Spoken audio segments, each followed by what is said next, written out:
Welcome back. Thanks for coming. It's the Hotline Show. Today is July 27th, 2025, and it is the 70th episode. It's still summer. We're in the heart of it, and it is so hot. Look at how hot it is right now. This is crazy. It's not usually like this. And it's just too much. Can't really do anything. I almost didn't even think I could sit down. Been sweating. Look.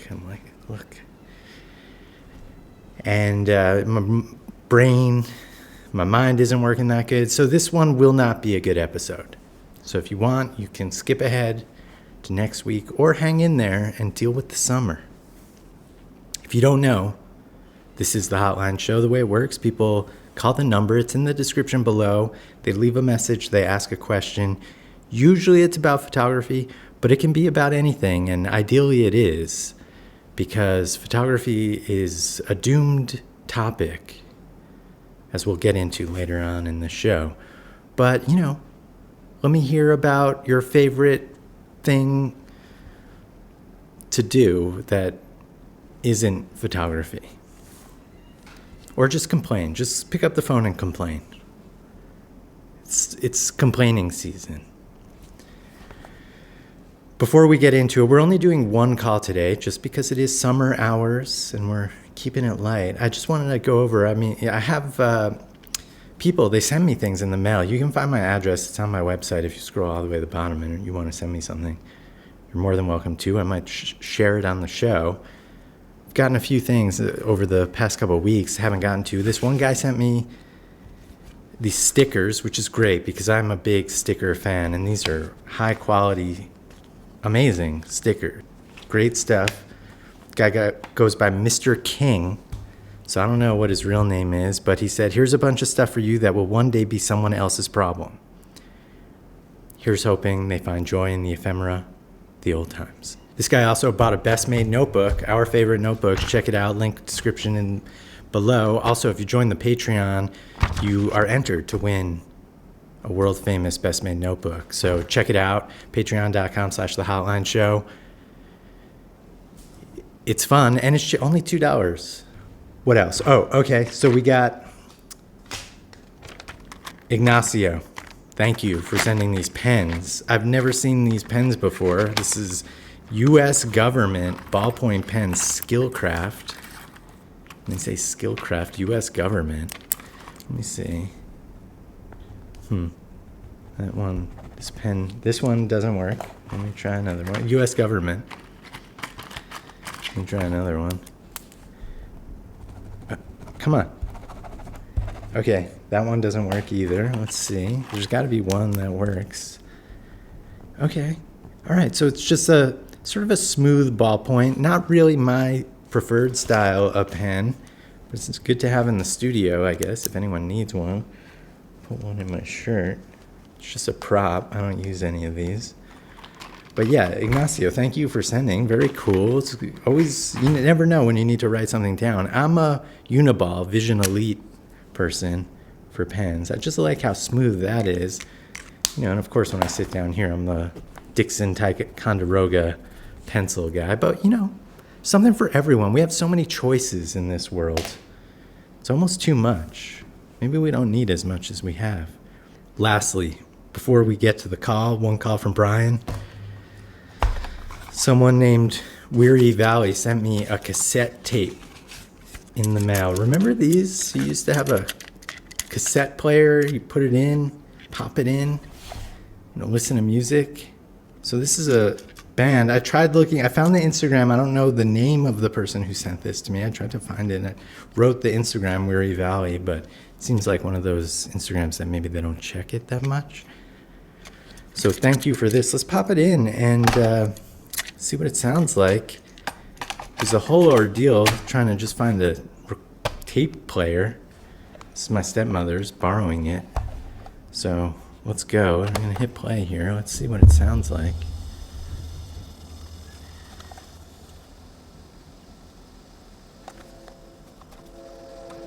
All right, here we go.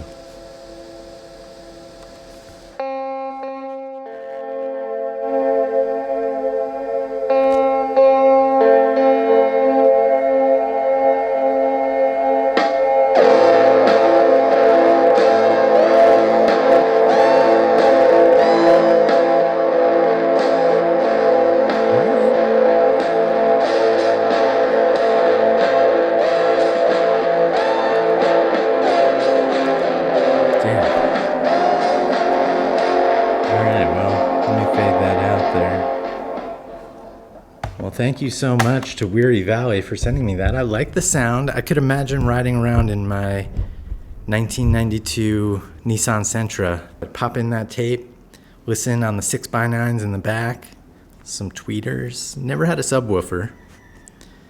I would have rocked to that. Well, thank you so much, Weary Valley, for the tape. Good stuff. All right. Well, let's get into it. Done enough. We've got one call here. Brian, my photo guru, what's up? It's Monday, June 23rd, about 7:07 p.m. Just got in from taking some pictures out in downtown Minneapolis. This is the weekend where the humidity was crazy on Saturday and Sunday, so kind of hard to go out early and take pictures when it's like 90 degrees out in the humidity. But the light was nice after work today, so I just had to go out and kind of take advantage of it. There's this really awesome reflected light on Marquette and 7th bouncing around. It's like all this theatrical lighting. So gotta like chase the light when it's there. So, but it's kind of got me. I've been thinking about this and reminded me from last week when you were saying if you may shoot the photographs, you got to do the book within a year or whatever, and otherwise just let it go. And now I don't know that I agree with that, because there's a difference between when you're photographing a project and then how you go about editing. And I think there's it's not the same. So I think you can look at it from two different perspectives. Yeah, definitely. We can look at it from two different perspectives. I mean, a lot of perspectives. These things, there's no right or wrong way to do anything. And in fact, if a lot of people are telling you to do something, you should probably do it a different way, because that's how you move the medium forward. But whatever, let's keep going. I think the kind of question or comment I have is I think I'm developing Winogrand syndrome. Now, everyone probably knows Gary Winogrand. You know him. I know you're probably definitely not a fan, street photography, but whatever. It is true that street photography is probably one of my least favorite genres of photography. Maybe it's like slightly above wedding photography, but it's definitely like below like corporate farm photography. It's not that I don't get it, and I actually think there's a lot of amazing street photographers, including Gary Winogrand. There's just something about the way a lot of street photographers approach photography, which I find somewhat repellent, and I also find it very exploitative in many ways. It's not to say that it shouldn't exist. It should, and I'm glad it does. But just from my own personal point of view, when it comes to photography, it's just like my least favorite thing that I would want to do. Actually, let's hear what Gary says about calling it street photography. I hate the term. I think it's a stupid term, street photography. I don't think it makes it tells you anything about a photographer or work.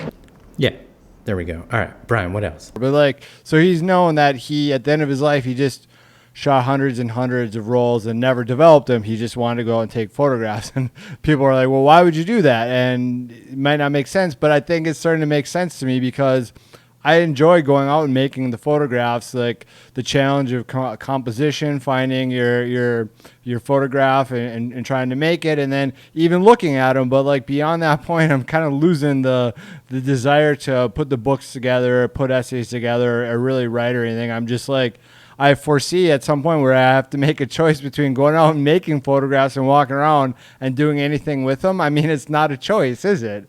It's like you'd much rather be out in the world taking the pictures and then, well, whatever. I'm not saying that like you're going to have a huge archive that's going to be discovered at some time. No one's probably going to care, but there is this little part of me that says like, then you're just wasting your time. Why not take the photograph? So I don't know. I'm curious what you think about Winogrand syndrome and if it's such an obvious choice or maybe you just quit making photographs and deal with what you had. I mean, I don't know what I'll do. I'll probably change my mind, as we do. But just curious what you have to say about that.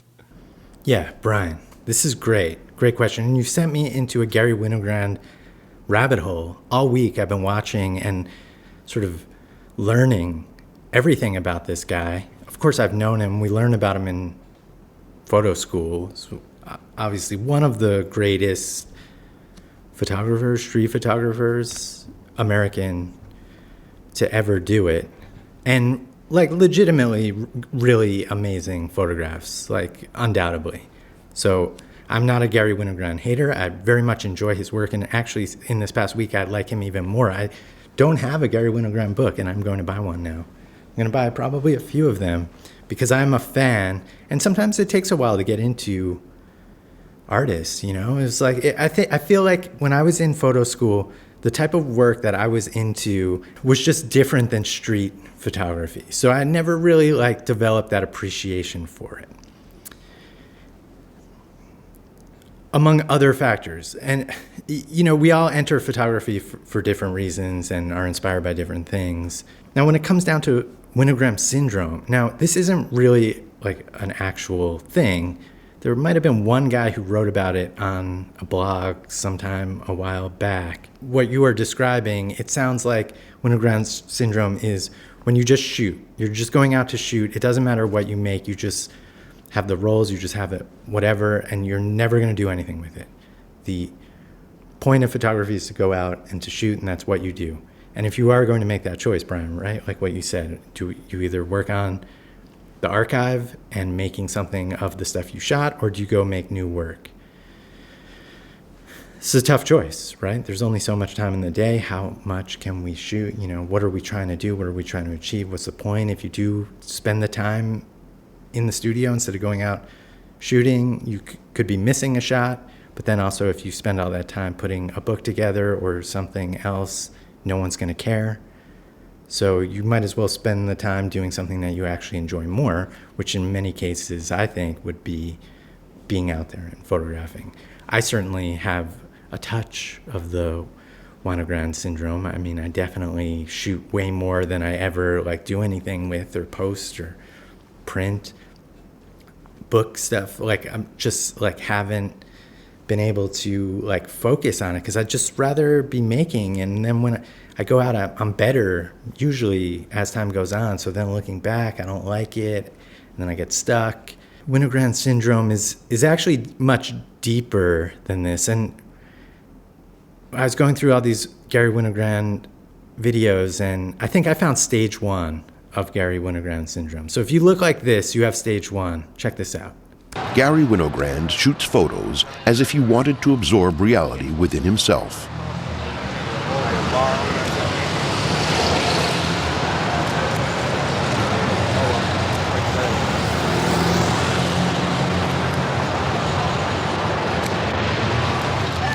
For him, photography is like a drug he needs to have daily. So photographers have mental illness. If you are going to do what we do and dedicate your life to it, it starts to eat at you and it starts to destroy you and it starts to overtake your life. And if you are that into it and it becomes what it is that you do and it's all that you know. The way I would put it is I get totally out of myself, damn near. I mean, it's the closest I come to not existing, I think. Which is the best, to me is attractive anyway. This is what happens to you. And I very much relate to this clip here where he's just out there doing it because he has to do it. And he looks crazy. And if you listen to interviews with Gary Winogrand over the years, like, you can tell he's a neurotic Jew from Brooklyn. Like, you know, I relate to a lot of what he says, and like his existentialism, and like, what is the reason for the photographs? Like, why are you doing this in the first place? And what is a photograph? What's the point? The question is, are you willing to sort of peel the subject and throw it away? After I take the picture, who needs it? Who needs it? I mean, I don't have anything to do with what I photograph. I make a shot, I'm gone. I'm keeping my eyes open. I don't know what's going to happen next. So, Brian, I think this is a little bit of what you were talking about, right? Like, you're just going out and you're shooting. It doesn't matter. Makes sense to you or not? I don't deal with these things. Not like my life depends on it. And I just figure the hell with it. I learned a long time ago that I just go ahead and do it, and then I close the door on it, because I know that that's the way I function. And it's really, I don't deal with these things like they're masterpieces. I deal with them in terms of what I'm interested in at a given moment, really. And I could look at a picture and I could be interested in it for this reason or that reason. And I indulge myself that way. I learned a long time ago, there's no one show or selection that's going to be fatal, or gonna send me heaven bound, one way or the other. You know what I mean? It's not all that serious. I don't deal with it that way. I never have. So I love this. This is like coming to grips with like what we do as photographers, and the not seriousness of it all. I've always found like people who are way too earnest about photography, like I find that work to be bad. Like you can't take this too seriously. This is not rocket science. It's not hard. Anyone can do it. It's the art that anyone can do. Now, it's the ideas are the hard part. The shooting is the easy part. But like he was saying, you just kind of drift through the world and you find the things that you're interested in, and then you get into it, and then you move on to it. Nothing will make or break you, I guess. And like what he's saying, and I've seen this many times over the years where I've had big things, little things, like things that don't do anything. Nothing is ever enough, and there always has to be more. So you might as well just accept that. When you photograph something beautiful, how do you make a photograph that's more beautiful than what was photographed? That's really our problem in the end. In the end, the word dramatic has to apply. It's always about that. How, is the photograph more dramatic than what was photographed? It has to be. Yes, 100%. Things are beautiful. You can say so much is beautiful. The ugly can be beautiful. But the drama is what makes the picture. I also think a lot of the mystery is what makes the picture. Like, thinking too much about the process ruins a picture. In the end, Winogrand syndrome is just overthinking photography. You just think about it too much. You obsess over it too much to the point where nothing happens because of it. A lot of us have this, but I think the best thing we can always do is to just keep going, move beyond it, just shoot, go out. Your photographer is responsible for two things. Once you put your body where you want it to be, what's in the frame and when you snap the shutter. That's what the photographer does. The camera does the rest. You get what the camera saw in the end. You are responsible for what's in the frame, what's in the edges, and when the shutter is snapped. Okay. I try to frame in terms of what I want to include. I don't think about pictures when I'm photographing. I see life. That's all there is. In my viewfinder, it's not a picture there. You're not a picture. Who cares what it becomes in the end? Maybe it'll be good. Well, when I'm photographing, often enough, somebody will come up to me and say, "You're getting good pictures," and I don't know. I know that what I photograph is interesting. I haven't seen the pictures yet.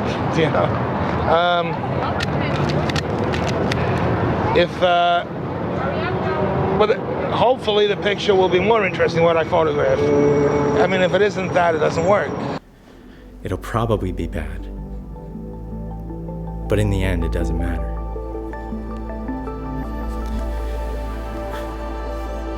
That's the show. Thanks for coming. I really appreciate it if you're still here. Stay cool out there.